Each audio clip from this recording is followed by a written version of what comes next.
gracias por aceptar la invitación. No, por favor, Luis, muy agradable siempre es conversar contigo. Igual me pasa. Definime este momento. Es un momento muy difícil de aumento de tensiones, en donde se empiezan a desarrollar también términos, reflexiones y mensajes políticos muy complicados que pueden tener una deriva y una aceleración del conflicto en la Argentina. Me parece que hay que encontrar algún espacio de mesura, de reflexión, de análisis totalmente distinto. Esta invocación a la unidad de los argentinos, a un camino razonable, bueno, aún con las diferencias, pero bueno, esto no se está dando hoy en el país. Viste que a veces uno trata de no ponerle nombre y apellido a las cosas para no invocarlas, ¿no? Pero digo, pues sí, se pueden acelerar situaciones. ¿De qué? De violencia callejera, de conflicto social. Bueno, la semana que ha pasado, este tema en la recolecta, situaciones que indudablemente indican un proceso de movilidad en la calle, de complejidad. Me parece que hay que ponerle cordura, hay que dejar que el proceso judicial se desarrolle, me parece que no hay que generar este tipo de situaciones, ¿no? A mí me da la impresión de que hay una construcción de un relato que el kirchnerismo hace adrede, que es, Cristina está condenada, hubo apenas un alegato del fiscal. Cristina está presa en Juncal y Uruguay, nada, había simplemente un vallado administrativo. Cristina está proscripta, ni siquiera hay. Y ahora van por ella, la quieren meter presa. Sí, a ver, estamos frente a un proceso judicial que, como vos acabas de afirmar, estamos en la etapa de alegatos, hay que escuchar las defensas. Probablemente pueda haber una condena, hay que ver.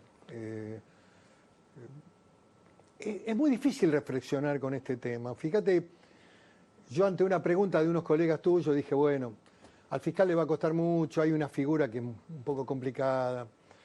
Bueno. Te mataron.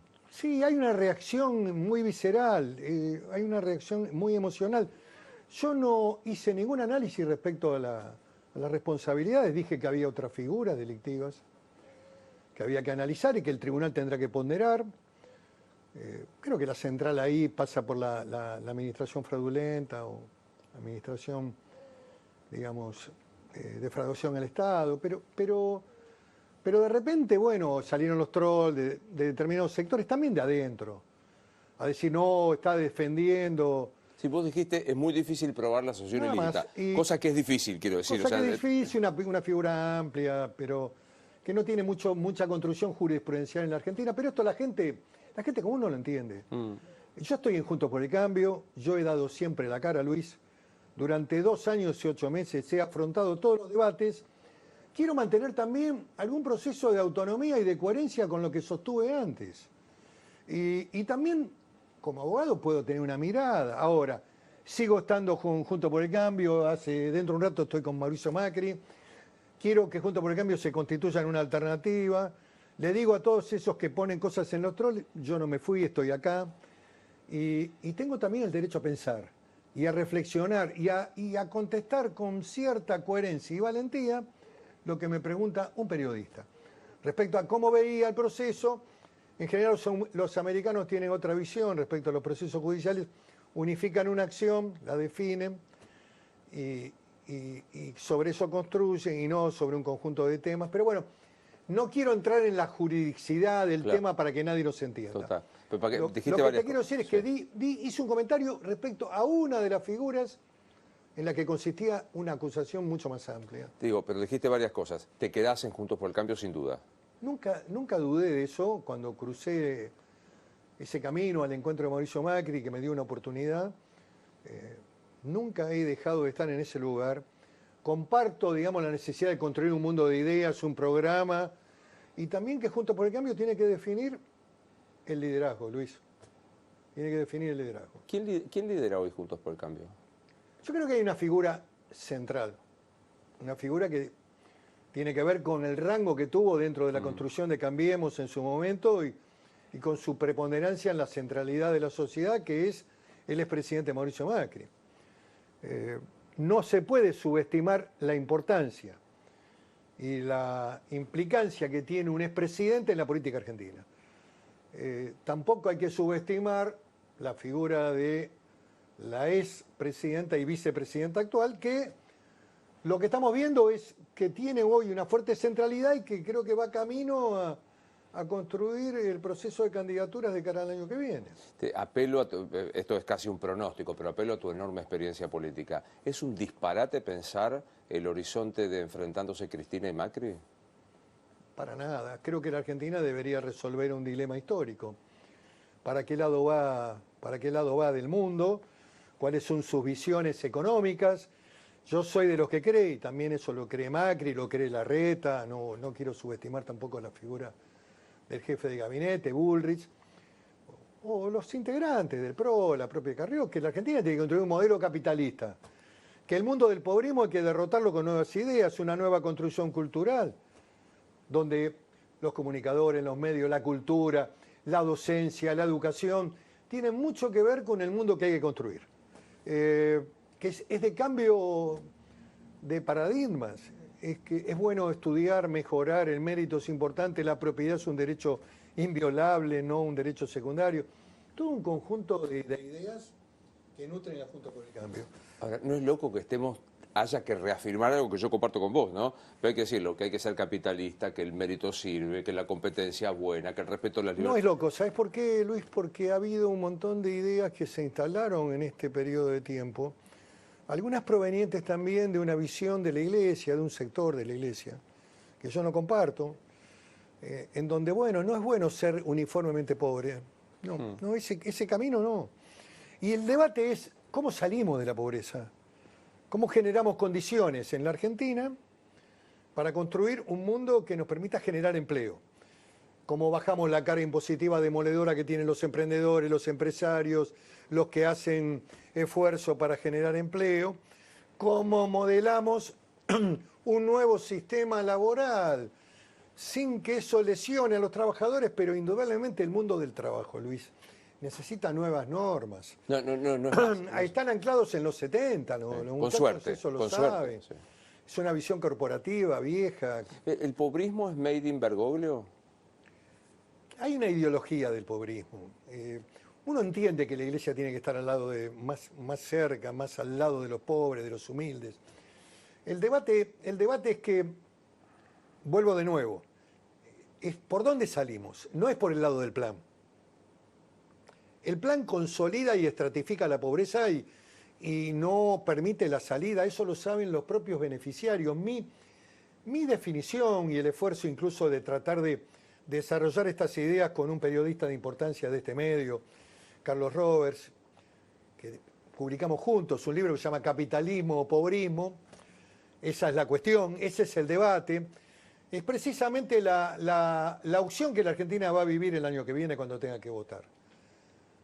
Si cambiamos el rumbo, si cambiamos las expectativas, si valoramos a los que producen, a los que tienen empresas, a los comerciantes, a los que generan trabajo, si cambiamos la estructura esta clasista impositiva y tenemos un mundo impositivo más razonable para que los empresarios puedan tomar trabajadores, si cambiamos reglas vetustas del sistema laboral, en donde el empleo formal cada día se achica más en la Argentina, aumenta más el negro. Obvio. Hoy el 30% solamente tiene empleo formal de los trabajadores en la Argentina.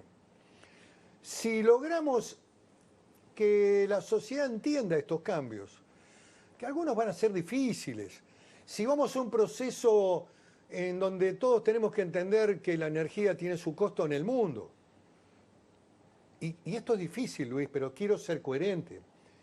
Indudablemente van a venir decisiones que va a tomar este gobierno. Bueno, ese es el rumbo, lo tiene que empezar a hacer. No podemos tener desde Juntos por el Cambio actitudes oportunistas de salir a descalificar. Me quedé con el liderazgo de Macri. Primero, ¿vos vas a ser candidato el año que viene? Yo estoy trabajando en Encuentro Republicano Federal, es un partido constituido a nivel nacional.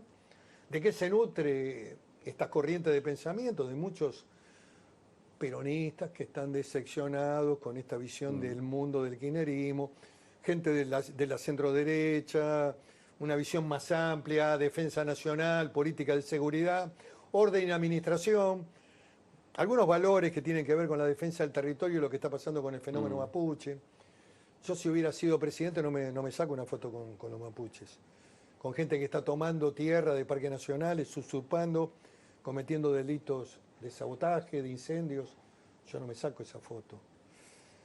Pero bueno, ese mundo de ideas y ese partido va a participar en la coalición Juntos por el Cambio. Si hay primarias en el mes de agosto, yo lo veo demasiado lejano. Apenas un año, ¿eh? Sí, pero en el medio pueden ocurrir cosas. Sí, claro. Y Bueno, también sabes que puede ocurrir, que no hay que dejar de analizar, es la posibilidad de que el gobierno vea con mucha simpatía la eliminación de la primaria. ¿por qué? ¿Cuál sería, o sea, aparte de perjudicarlos a ustedes, ¿no? Bueno, este es el El primer sentido. primer sentido. A ver, lo que me parece que del otro lado, de lo que es el Frente de Todos, ya tiene una definición con ciertas certezas, es el liderazgo de la vicepresidenta. Bueno, hoy lo dijo Máximo, de hecho. Hoy lo ¿no? dijo su hijo, pero hay casi un reconocimiento tácito, incluso ha habido hasta una escenografía preparada Sí, sí. en orden a la eventual candidatura del 2023. Sí, Y además te digo otra sí. cosa. La construcción del 2019 con Fernández moderado y ella de vice, digamos, la vicepresidenta de vicepresidenta, Cristina Fernández de Kirchner, no se puede repetir. Nadie va a comprar ese No, caramelo. ya no más. Nadie va a comprar ese caramelo. Digamos, la idea de la autoridad tiene que estar identificada con la figura más fuerte. Eso también corre para Juntos por el Cambio. Si No vos, hay un presidente vicario en la Argentina que viene. si vos fueras asesor de Macri, que no lo sos ni lo serás... Dialogo mucho con él Pero y sos un hombre es un diálogo par, de respeto. Pero un de par, respeto, quiero decir, sí. sos un par, no un asesor. ¿Le aconsejarías que fuera candidato? Es una decisión de tipo personal, muy, muy fuerte. Yo, ¿qué veo en este momento? Porque esa sería una pregunta. ¿Qué estoy viendo de Mauricio Macri? Un hombre muy comprometido con la realidad política, que sigue al detalle lo que pasa en la sociedad argentina, que tiene una visión del mundo, que tiene una presencia en el mundo muy importante, con vinculaciones muy importantes. Sus vinculaciones con Estados Unidos, con líderes muy sólidos de Europa, Trump, digamos, figuras como, digamos, también de la administración que puede venir en Italia, más hacia el centro derecha en Italia. Italia está en un debate también Sí, sí. electoral. Muy fuerte. Que puede ganar la derecha. Macri es una figura de reconocimiento y ha tenido un liderazgo republicano, capitalista, y es un hombre valorado en el mundo. La decisión la tiene que tomar él. ¿Te gustaría a vos? Yo tengo una valoración positiva. No quiero de ninguna manera con estas expresiones descalificar a otras figuras.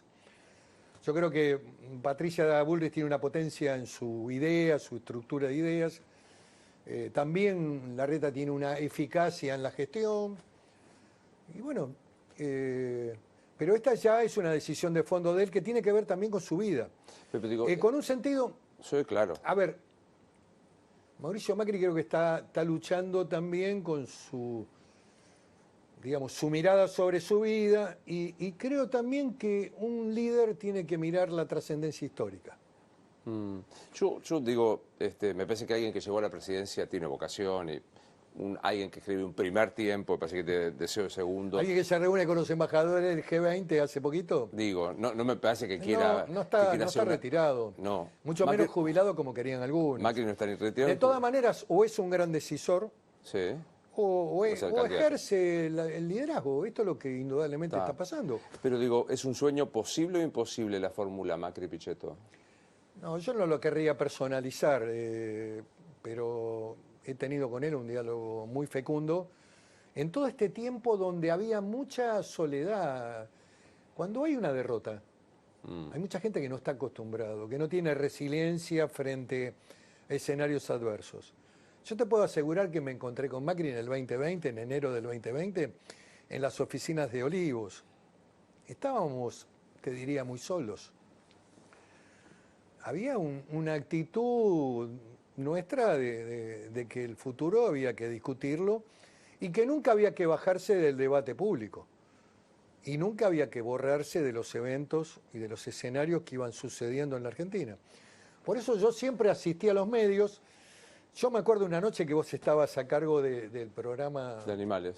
Animales Sueltos, un programa de jerarquía política, con figuras importantes que vos conducías muy bien. Y empezaba la cuarentena, ¿te acordás? Esa noche. Acuerdo esa noche. Y yo dije, no me gusta la cuarentena. Por un tiempo, puede ser. La cuarentena venía del medioevo, ¿no? Sí, definición de 40 días. Bueno, por un tiempo. Bueno, yo creo que finalmente también los argentinos entendimos la complejidad que tuvo esa cuarentena larga, interminable, de casi 10 meses, con un montón de distorsiones, de fracturas económicas, humanas, de costos humanos impresionantes. Sí, fue increíble. Y después aquellos que empezamos a criticarla, nos escracharon, Sí, bueno, asesinos. Bueno, está bien. Yo Pero vos también te lo bancaste, No, yo también me lo banqué. obvio. Y había que dar el debate en ese momento. ¿Cuánto hace que no hablas con Cristina? No, mucho tiempo. Te diría que mi último contacto, relación, tampoco de diálogo, fue en el último año que yo tuve en el Senado, donde en el mes de abril decidí acompañarlo a Mauricio Macri, abril, mayo. Por ahí. Que viene un danés que no sabe, te dice, Miguel, ¿me decís que es Cristina Fernández de Kirchner? Bueno, es una figura que tiene un liderazgo, fue dos periodos presidente, y actualmente es la que ha construido este proceso político. Algunos creyeron que ella iba a estar en un segundo plano. Error. Error. Algunos medios también compraron eso. Sí. Que venía Alberto el Moderado y que, bueno, la figura gravitacional en la toma de decisión política del gobierno ha sido siempre la vicepresidenta. ¿Gobierna ella? Las grandes decisiones tienen que ver con su visión, incluso algunas que pasan desapercibidas y que los analistas políticos no la miran o no la quieren ver. Te cuento una. Sí. Una decisión que tomó recientemente, en donde le dio orden al viceministro de Justicia, un hombre propio de ella, Mena. Muy bien, Luis. Es correcto, es una figura identificada plenamente con ella. Sí. Para que se presente ante el juez Villena, juez de Loma de Zamora, y habilite la entrada del FBI a la Argentina para investigar el avión iraní-venezolano. Esa decisión rompe el relato. Al FBI. Al FBI, Luis. Y vos fíjate que este tema no lo analizó ningún analista político. Creo que lo mencionó Carlos Pagni, que es un hombre que tiene una visión... aparte es un preciosista. Exactamente. Más perceptivo de la... Después el resto miró la bandera, para decirlo de alguna manera. Sí. Pero eso es una medida que indica el intento de parte de la vicepresidenta de acercarse... a Estados Unidos. Exactamente. Pensar... No es poco, digamos, permitir la entrada del FBI, analizar un avión que es iraní con bandera venezolana. Pero digo, en esta estructura... Digo lo siguiente, no hay que subestimarla. Claro. Yo pienso totalmente distinta que ella al mundo. Yo creo en un capitalismo abierto, libre mercado, flexibilidad en el mundo del trabajo para que todo el mundo pueda entrar y salir y generar empleo. No al pobrismo, no a la doctrina cultural de la Iglesia en la Argentina de que cree que es mejor ser pobre que ser un emprendedor, un comerciante, un empresario. ¿Pero ella cree lo contrario? De verdad no sé qué piensa.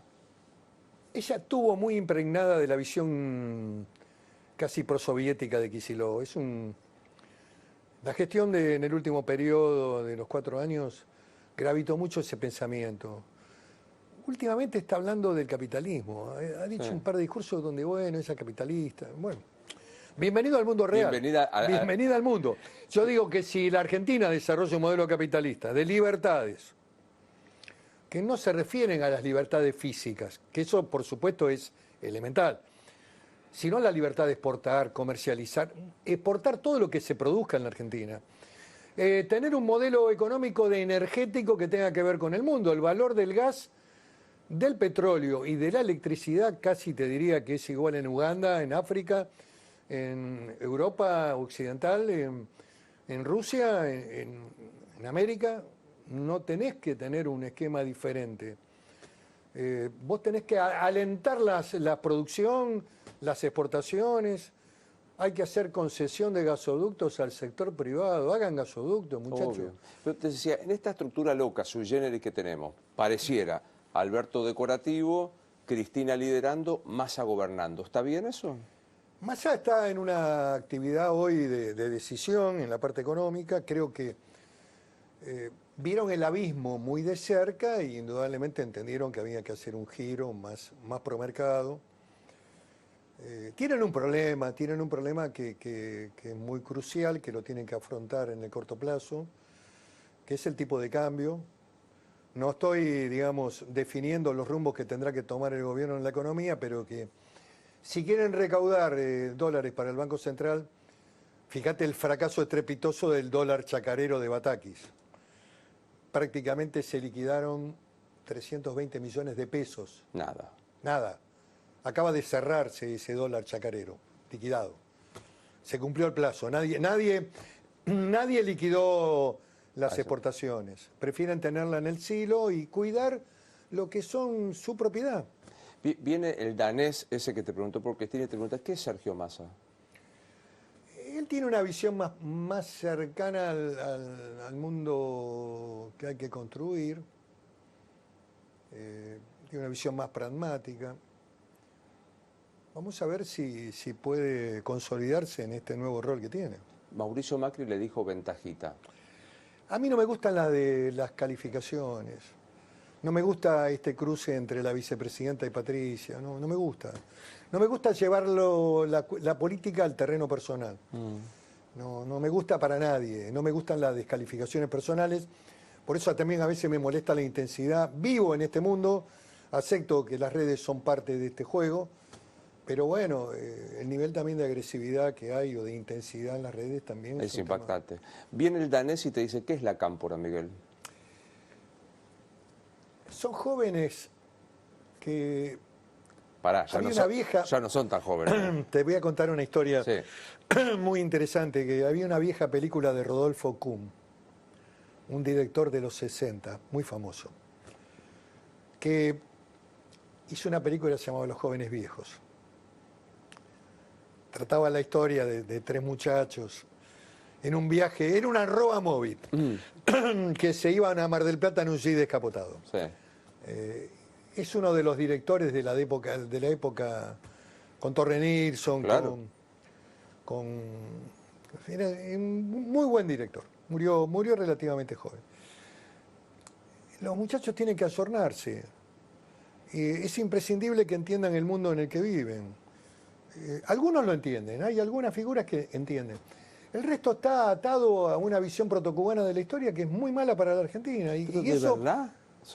Bueno... ¿De verdad miran Cuba como un ejemplo? Cuando vos ves expresiones como la de Grabois, algunas figuras que se identifican con estos sectores, el mundo de los movimientos sociales, del pobrismo, de los pérsicos de la vida, de que creen que van a hacer la revolución porque bajaron de la Sierra Maestra, todo esto atrasa 60 años. Tienen que leer mucho a Felipe González, tienen que leer la evolución de líderes como Fernando Enrique Cardoso. Fernando Enrique era de la escuela de Paulo Freire. Claro. Cuando era joven sostenía la teoría de la pedagogía del oprimido y era de los jóvenes de la izquierda brasileña que alentaba la revolución. Fernando Enrique es un intelectual, se emigró a Chile, evolucionó, estuvo docente universitario. Cuando le tocó gobernar, gobernó desde la ortodoxia, desde la visión capitalista. Fue un gran presidente, Fernando. Estos que se sienten que subieron a Sierra Maestra, lo más alto que llegaron al piso 30 Puerto Madero. Sí, pueden hacer algún intento conato preinsurreccional en la Recoleta. Claro. O este juego que hacen con el mapuchismo. Vos sabés que en la cordillera hay dirigentes de la vieja estructura montonera que también los medios de comunicación no hablan mucho de este tema. Está allí Cirilo Perdía, que ha formado una mutual de abogados. El doctor Cirilo Perdía es abogado. Roberto Cirilo Perdía. Roberto Cirilo Perdía, el segundo jefe de montoneros, segundo detrás de Firmenich, que fueron los que ordenaron la contraofensiva. También salió Fernando Bacanal Vaca recientemente en un reportaje muy largo que hizo donde habló de la contraofensiva, que el éxito de la contraofensiva fue lo que volteó el gobierno militar. Todos sabemos que ese gobierno se cae por la derrota de Malvinas y por un proceso económico de decadencia terminal, en donde el fracaso también de la economía, de la pérdida de empleo, gravitó mucho. Pero Malvinas es el punto detonante de la caída de la dictadura. No había margen para la continuidad de la dictadura. Te menciona Máximo Kirchner, hoy habló, y a mí me parece muy grave, dijo esto. Cristina, ante el pedido de reunión a través de la Mediterránea con Melconian, Cristina accedió a hablar. Ahora, es Cristina la que, incluso como líder de un espacio político, accede a hablar con uno de los economistas de la otra fuerza política, y vemos la reacción de sus dirigentes, ¿no? Entonces, que están viendo quién mata al primer peronista, quién golpea al primer pibe o piba, quién saca chapa de cowboy, ¿no? Y bueno, y esas cosas terminan generalmente muy mal. Muy mal porque aparte, terminan muy mal para las fuerzas de seguridad cuando la dirigencia juega a los cowboys, ¿no? Porque la dirigencia juega a los cowboys, la policía va y mata, después el policía va preso y los dirigentes, como pasó con De la Rúa, después andan dando vuelta por todos lados. Hay que desalentar este tipo de mensajes. Digamos, la visión de la sangre, de que pueden ocurrir eventos como este. Hay que tratar de evitarlos y donde todo tiene que haber un marco de racionalidad y de responsabilidad también en lo que hace. ¿Es legítimo una manifestación en la calle, un reclamo? Sí, mientras se haga en paz y sin afectar derechos de los otros, es legítima. A veces hay que pensar también en las intervenciones de carácter policial. Hay una vieja frase de Napoleón en la batalla de Austerlitz, Luis. Cuando el ejército prusiano hizo una mala maniobra, el sol estaba despuntando en el horizonte, Napoleón apoyó su digamos, catalejo, en ese momento no eran largavistas, sí, frente a su sargento de la Guardia Imperial, y dijo, el enemigo se está equivocando en la maniobra, dejémosla que la consolide. Una vieja, la usan algunos políticos. Claro. A ver, yo lo que digo es que si la manifestación de la Cámpora, en términos del apoyo a la vicepresidenta, no tenía que ver con hechos violentos, había que dejar que se desarrollara. Pero bueno, tampoco entiendo las razones por las cuales se movilizaron las vallas. Es un tema que también hay que entender la responsabilidad del que gobierna. El que está ahí gestionando. El que ¿no? está gestionando, bueno.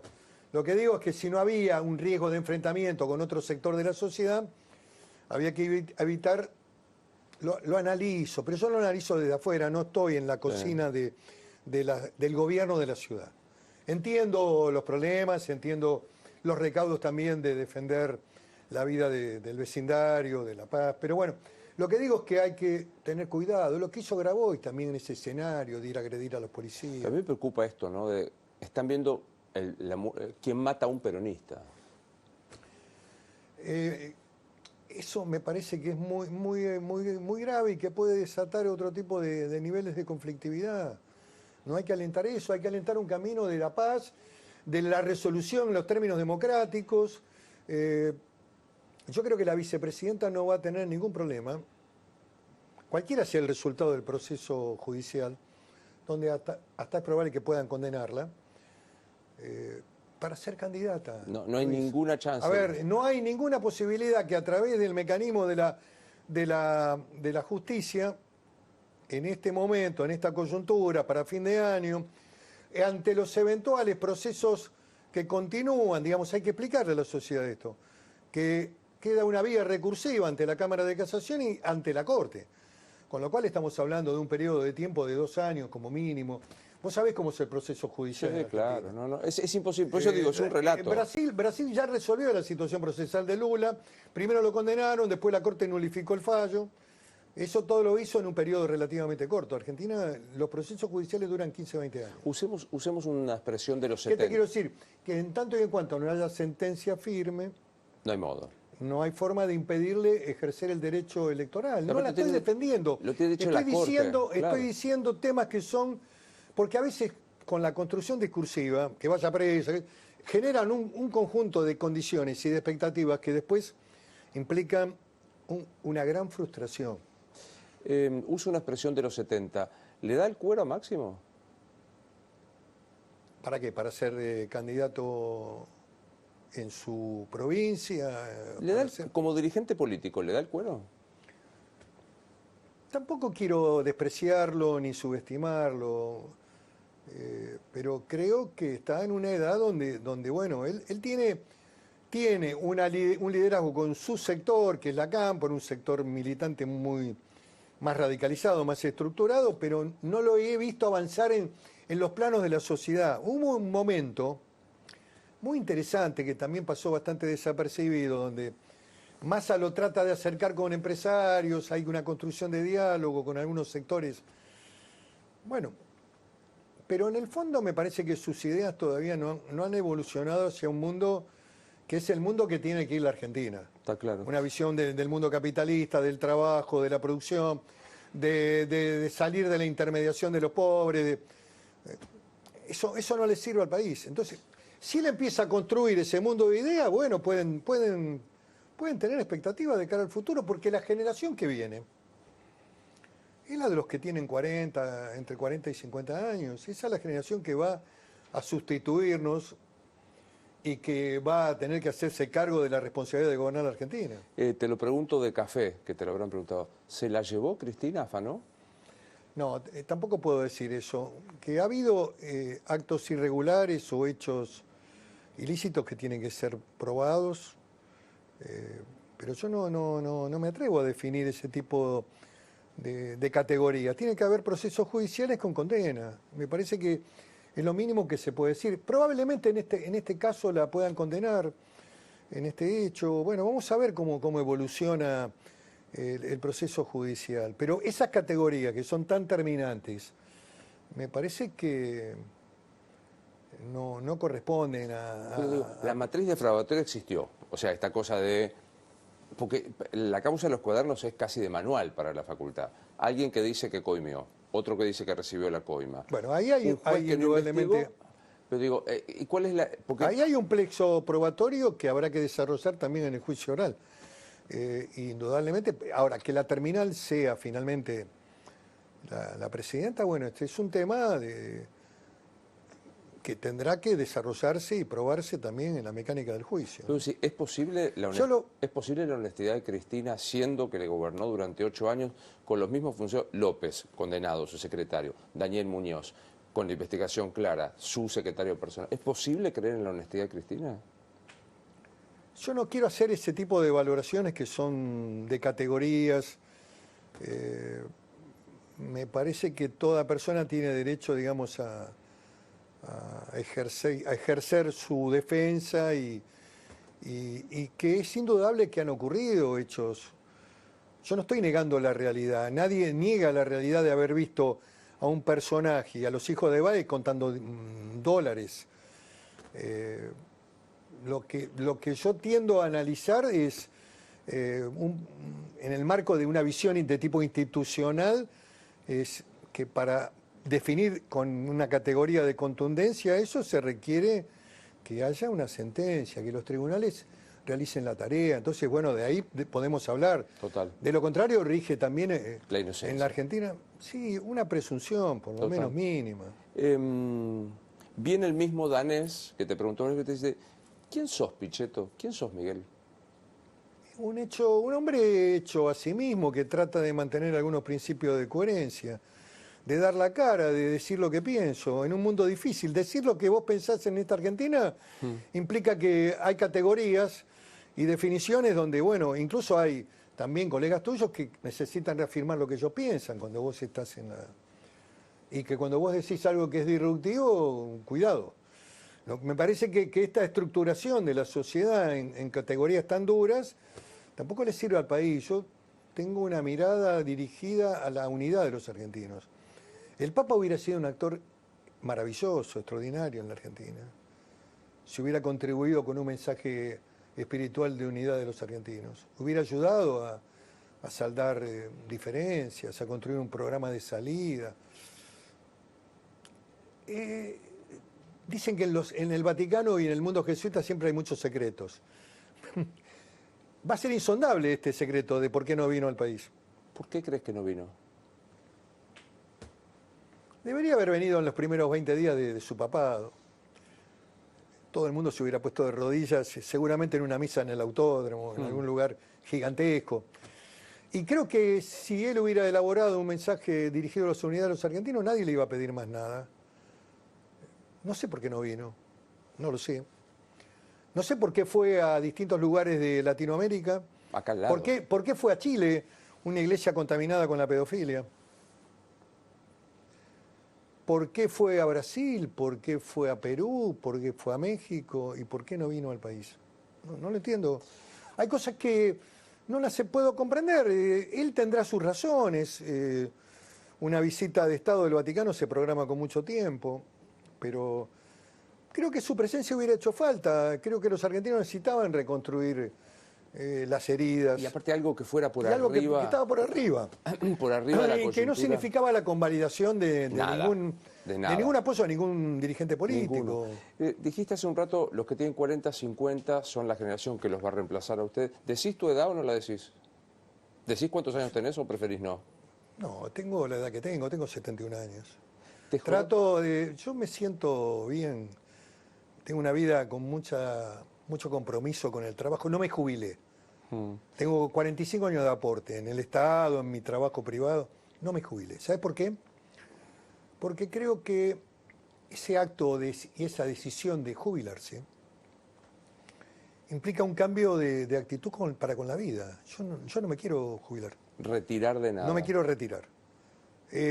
Lo que me queda de vida lo voy a tratar de vivir con la máxima intensidad. Y en el fondo tengo un pensamiento joven, o por lo menos contemporáneo, de entender el mundo en el que vivo.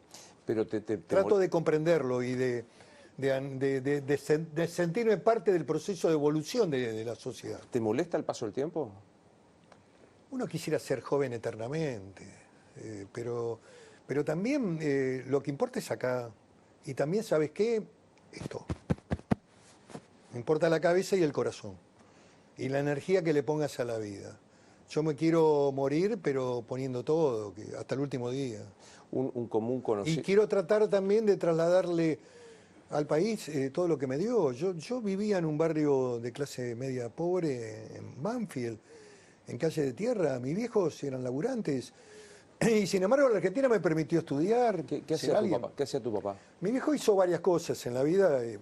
Fundamentalmente trabajó en los barcos primero, barcos fluviales, después trabajó en barcos de pesca, después se puso un comercio en Banfield, tuvo un negocio de carnicería. Trabajó. ¿Y tu mamá? Mi mamá fue siempre ama de casa. Los dos han muerto.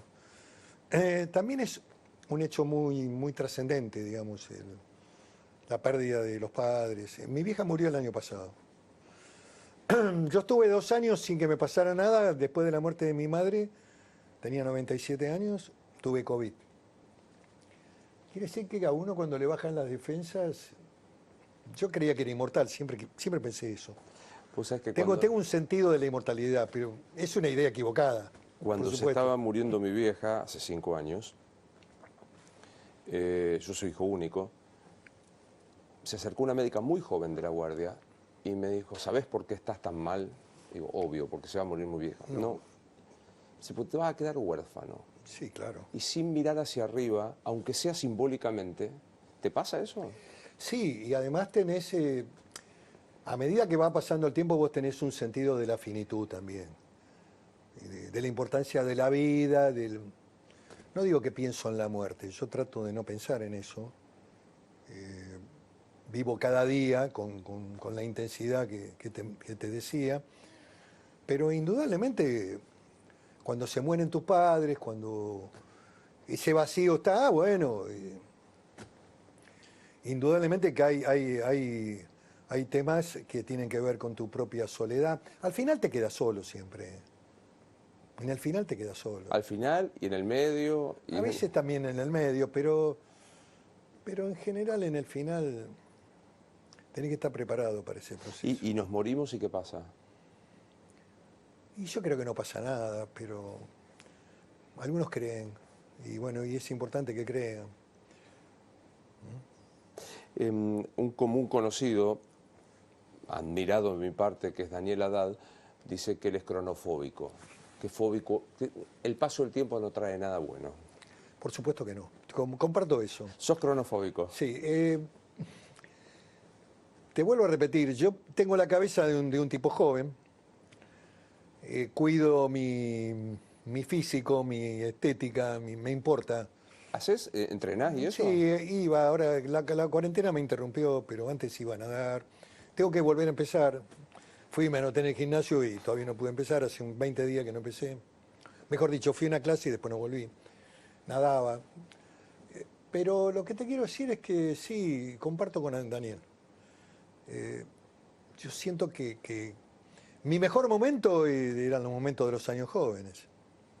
Pero me quedo pensando en esto. Siempre puedan haber en el futuro buenas cosas. Sí, pero me quedo pensando, transgredo una... Había un amigo mío que decía, bueno, mirá, tenía 60 y pico de años, me dice, lo mejor ya pasó, decía este amigo. ¿La mejor ya pasó para vos? No, yo creo que no. Yo espero cosas buenas de la vida. Todavía cantamos, como dice la canción. No, transgredo algo. Cuando vos entraste te dije, siempre muy elegante, me dice, es lo que queda. Sí, me parece que uno tiene... ¿Qué nos queda, digamos, a una determinada edad de la vida? El estilo. La actitud.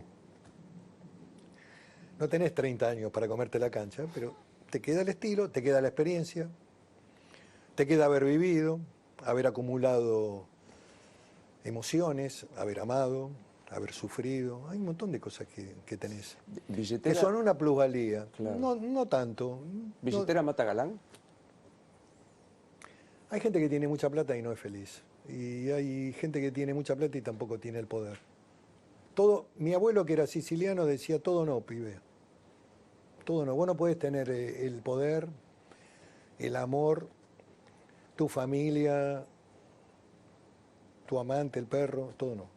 Todo no. Al mismo tiempo no se Todo puede. al mismo tiempo no. Todo al mismo tiempo. Podés tenerlo, pero en algún momento te puede faltar algo y ahí está la pérdida. Ahí está la pérdida, el dolor de la pérdida. Me quedé con que tenés una mente joven, comparto. Son más que contemporáneos, me parece que sos de avanzada. ¿Qué te pasa cuando se discute pareja abierta? Yo voté todo. No sé si eso lo podrías... No, en eso no, creo que no. Ahí mis raíces italianas me traicionan. Pero yo he votado, a vos te consta, Luis, Sí, yo he lo sé. votado todas las leyes que tienen que ver con el derecho, yo llamo un derecho que no está escrito, que la Constitución americana la tiene escrita, es el derecho a la felicidad. Y todo lo que significa que la gente se realice, que pueda vivir con el que quiera, que amar al que quiera, yo he votado en el Congreso. No soy un Tuviste un gran retrógrado. discurso con la ley de matrimonio igualitario, lo puedo recordar. También lo hice con el aborto, creo que que había procesos que estaban en la sociedad y que más temprano que tarde también se iban a dar. Yo me recuerdo que en el que se trató el aborto y que perdió, que el Senado se perdió, yo dije, bueno, en esta tarde lluviosa ya va a aparecer un día luminoso, el derecho de la mujer a hacer lo que quiera con sí, con su decisión de vida. Y bueno, y más temprano que tarde esta ley va a salir, y bueno, ocurrió. Pero me quedé que ¿todos son sicilianos los Pichettos? Hay mezcla del sur y del norte. Me traiciona, dijiste, mi raíz italiana. Sí, claro, no sé si... No bancaría eso. ¿El amor es para toda la vida? Creo que no. Creo que hay momentos que se viven con mucha intensidad, después puede quedar el marco de la convivencia, de ciertas cosas que el tiempo también acomoda, de aceptación, de lo que significa una pareja. Puede reaparecer también el amor con otra persona. El amor pasional, el amor idílico, en general, no dura toda la vida. The long life. No, claro, no. Aparecen otras cosas. Pueden aparecer la convivencia, el compañerismo. El compañerismo. Esa es la vida. La búsqueda de la felicidad, vos hablaste algo, el derecho a la felicidad. ¿Qué cosa te hace feliz? Pocas. Tengo poco, digamos, poco en orden al tema de la gratificación. eso tiene que ver con mi familia de origen, ¿no? El hecho de... Me cuesta salir de vacaciones, por ejemplo. Culpa, culpa, culpa. Sí, hay algo de eso.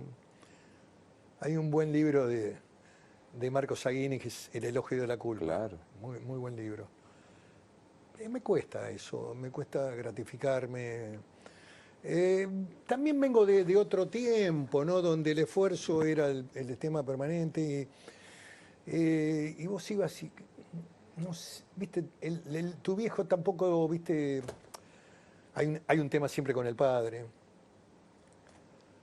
¿Te psicoanalizás? En una época sí, bastante.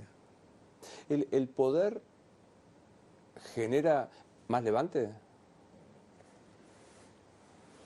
Puede haber alguna seducción ahí por el lado del hombre poderoso, de la mujer poderosa, pero yo nunca lo vi por ahí. No, la verdad que no. ¿Te fue bien en la vida con eso? Medianamente bien, sí. Traté Es difícil mantener el equilibrio. El poder requiere de bajo, para mí, ¿no? Esta también es una definición mía, una categoría mía. Bajo nivel de emocionalidad. A ver. Y fuerte racionalidad. Bajo nivel emocional. De los problemas argentinos, la principal tara que tiene la Argentina, el principal problema es la emocionalidad. ¿Cómo te lo muestro eso? La Plaza de Galtieri. Un gran tema, profundo, importante, que hacía la historia de la Argentina, utilizado, malversado, con la gente alentando en la plaza. La emocionalidad argentina. Cuando la gente empieza a gritar Argentina, Argentina, podemos llegar a tener problemas. Yo creo que la democracia es gris, no es un proceso revolucionario. Creo que el valor de la democracia es en el mantenimiento de los derechos, las libertades, las continuidades y no las fracturas. Acá cuando termina un gobierno todo, empieza otro nuevo, cambia todo. Los uruguayos lo aprendieron más que nosotros. Claro. Somos todos adánicos acá. Acá, de vuelta. Acá rompemos todo. Cuando empieza un gobierno, empieza una nueva construcción ideológica. Todos quieren dejar la impronta en la historia. Sanguinetti, que es un gran presidente uruguayo, decía, bueno, la democracia es llana, es más tranquila, es casi gris, no hay una época, hay que hacer las cosas bien, hay que gobernar. El gobierno que viene tiene que continuarlas, ir mejorando en la economía, en los derechos, en las libertades. Me gusta decir que estos discursos épicos no son, es trazar un horizonte más o menos razonable. Razonable y racionalidad en la toma de decisiones. ¿Qué mundo tenemos que ver? El mundo de los países que crecen, de los que tienen libre comercio, de los que funcionan las reglas de mercado, los que firman contratos y los cumplen, de que ese mundo que genera empleo, que es muy difícil en el mundo generar empleo, porque hoy también aparece la tecnología como reemplazo del trabajador. Entonces, bueno, vos no podés estar anclado en una visión corporativa de los 50 en la Argentina. Y ahí estamos. Y estamos ahí todavía. Los muchachos, cuando hablas con ellos, los representantes sindicales entienden que los cambios hay que hacerlos. En la corta te lo dicen. Y saben que el mundo que estamos viviendo en la Argentina es de pérdida de empleo. Entonces hay que hacer algo hoy. Hay que tratar de ver cómo hacemos para modernizar las normas del trabajo, cómo hacemos para que los empresarios tomen... ¿Cómo hacemos para terminar con el juicio del trabajo? Sí, claro. El juicio laboral. Bueno, viene ese mismo danés y por poner ejemplo te dice, ¿qué es Hugo Moyano? Bueno, es un dirigente sindical que ha crecido y ha tenido una gran gravitación. Y hay un elemento que nadie analiza, que es la pérdida del sistema ferroviario. El sistema ferroviario que empezó su deterioro con Frondizi y que todos los gobiernos continuaron y que Menem, digamos, cierra ramales. Ramal que para, ramal que cierra. Sí, pero fue un proceso de decadencia que empezó allá en los 60. ¿Cómo se sustituyó el transporte de carga? Camiones. Con el camión. Con el camión y la ruta. La ruta y el camión son un factor de poder, de transporte, el que trae la materia prima, los alimentos. Indudablemente que Moyano es la expresión de ese gremio poderoso, digamos, si lo tuviera que definir. Después, bueno, tienen algunas cuestiones que son los excesos en la discusión de los encuadramientos. Si vos tenés una gran empresa de camiones, 200 camiones, que se dedican al transporte de alimentos, o de carga, de soja, de maíz. Y después tenés una pequeña empresa distribuidora de alimentos con un camión o 2 camioncitos. Bueno, le podés aplicar el convenio de camioneros a esa pequeña empresa, porque lógicamente No puede, no le da. no le va a dar a la rentabilidad, no le podés bloquear la empresa. Esas son las cosas que han cometido con exceso. O no podés hablar lo que dijo Pablo Moyano el otro día en esta convocatoria de la CGT, esta escenografía montada por la CGT, verdaderamente que lo hacen por otros motivos, porque ellos ven que los movimientos sociales le están corriendo el centro, que ven que los sectores de la izquierda dura en los sindicatos también tienden a desplazarlo, han visto la derrota de Caló, empieza a haber un proceso también de agotamiento de una dirigencia que tiene una edad muy avanzada. Entonces, bueno, montaron la escenografía. ¿Y quién ocupó la escenografía? Pablo Moyano. ¿Qué dijo Pablo Moyano? Hay que estatizar las centrales exportadoras. ¿Qué quiere hacer? ¿Un IAPI? El viejo IAPI de Perón de la década del 40. Yo estuve en la empresa General Dehesa, de Roberto Urquía, en el corazón de Córdoba. Un camión por minuto ingresa a la empresa. El mundo del camión se mueve transportando sojas, cereales, y cuando hablamos de las terminales portuarias de Libertador San Martín, de Timbúes, hablamos del mundo de la exportación argentina y de la entrega del ingreso de divisas. Y de que el verdadero transporte automotor del camión y de los convenios colectivos de ese gremio de camiones está allí, el corazón de la actividad está allí, en el transporte de cereales, en el transporte de ganado, en el transporte de mercadería. Entonces, querer estatizar eso, controlar el mercado, parece un disparate que atrasa 60 años. Sí, última del danés. El mismo danés te pregunta, ¿qué es Alberto Fernández? Yo lo definiría como un dirigente emergente de la clase media argentina, que estudió, que siempre fue un buen operador, que fue un buen jefe de gabinete de Néstor Kirchner, pero que indudablemente no tenía ni el poder político ni tampoco el liderazgo para conducir el proceso como presidente. Que no tenía legitimidad de origen, porque esa legitimidad de origen, el poder estaba en la figura de la vicepresidenta, pero que tampoco construyó hasta ahora, en 2 años, casi 9 meses, una legitimidad de ejercicio. ¿Quién es el peor presidente de la historia de la democracia del 83 para acá? Yo tengo una mirada benevolente sobre los presidentes. Pero también es cierto que la presidencia no es para cualquiera. Hubo hombres que la ejercieron con más naturalidad la presidencia, que ejercieron liderazgos importantes, de construcción democrática como Alfonsín, liderazgo de cambio económico como Menem, liderazgo político como el de Néstor Kirchner. Y hubo situaciones desgraciadas como la de Fernando de la Rúa, que si vos lo analizás a Fernando de la Rúa, si lo estudiás, era una figura que había desarrollado su carrera para ser presidente. Se preparó para eso. Se preparó para eso. De joven, muy joven, le había ganado la elección en el 73 a Sánchez Orondo como senador. Claro. Había derrotado al Frejuli en la vuelta de Perón, digamos. Es cierto que iba con Cámpora Solano en Lima, pero él ganó su senaduría. Después fue acompañante. Cuando renuncia a Cámpora y Perón arma la fórmula Perón-Perón con María Estela Martínez de Perón, ahí se perdió una gran oportunidad de la Unión Nacional, porque debería haber sido Balbín, o por lo menos estuvo en la mente de Perón esa posibilidad. Pero de la Rúa lo acompaña a Balbín como candidato a vicepresidente. Sí, sí. Después hizo una carrera extraordinaria como senador, como diputado nacional, jurista, un gran procesalista penal, jefe de gobierno. Vos decís, ¿tenía mérito para ser presidente? Sí.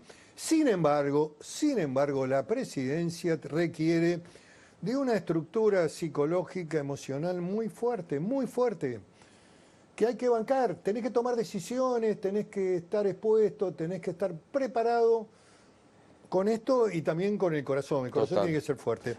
Y bueno, y le fue mal, muy mal. Terminó muy mal. Y también, la verdad, el desarrollo de la gestión de Alberto, la cuarentena interminable, el gobierno de los epidemiólogos. A veces el camino del infierno está abonado de buenas intenciones, ¿viste? Una muy cortita y última. Elegí un solo libro para llevarte a leer. A ver, no sé, hay muchos libros, pero generalmente me gustan mucho las biografías, la de Churchill, la de Gaulle. En De Gaulle me interesa mucho algo que está faltando en la política argentina.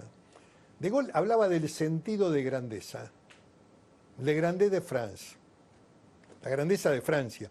Y él se sentía como parte de la grandeza, además de ser un hombre alto, la grandeza. El sentido de trascendencia histórica que tiene que tener la política. Es muy importante lo que diga la historia de vos, de un presidente. ¿Qué dejaste como Nada legado? menos, nada menos. Gracias por venir, un placer, ¿eh? No, gracias, Luis. Siempre es un gusto poder Es charlar mutuo, contigo. es mutuo. Realmente muchas gracias. Muchas gracias. ¿Sabías que el precio del oro nunca había estado tan alto? Es el momento de hacer valer tu oro, alhajas, relojes brillantes, monedas de oro, lingotes. ¿Dónde? En Joyería El Tasador. Joyería El Tasador, buena gente, atendido por expertos técnicos que tasan en el acto y pagan en efectivo. 0800-222-8273. 0800-222-8273. Joyería El Tasador. Toda una vida dedicados a las joyas. Pensá vender al mejor precio. Visitanos. Joyería El Tasador. Avenida Corrientes 2810, esquina Pueyrredón. Joyería El Tasador. Tu tasador, mi tasador. ¿Querés tu vivienda de primera calidad? ¿Querés la posibilidad de un inmueble premium? Tenés que recurrir a Martín Pinus Real Estate. Martín Pinus Real Estate te acompañan desde la selección hasta la firma de la escritura. Martín Pinus Real Estate. Viviendas de primera calidad, asesoramiento como corresponden. Lo encontrás así en las redes sociales. Martín Pinus Real Estate ofrece un servicio de calidad en la búsqueda de viviendas únicas en las zonas más exclusivas de Buenos Aires. Confiabilidad, profesionalismo y distinción es el compromiso de Martín Pinus con sus clientes.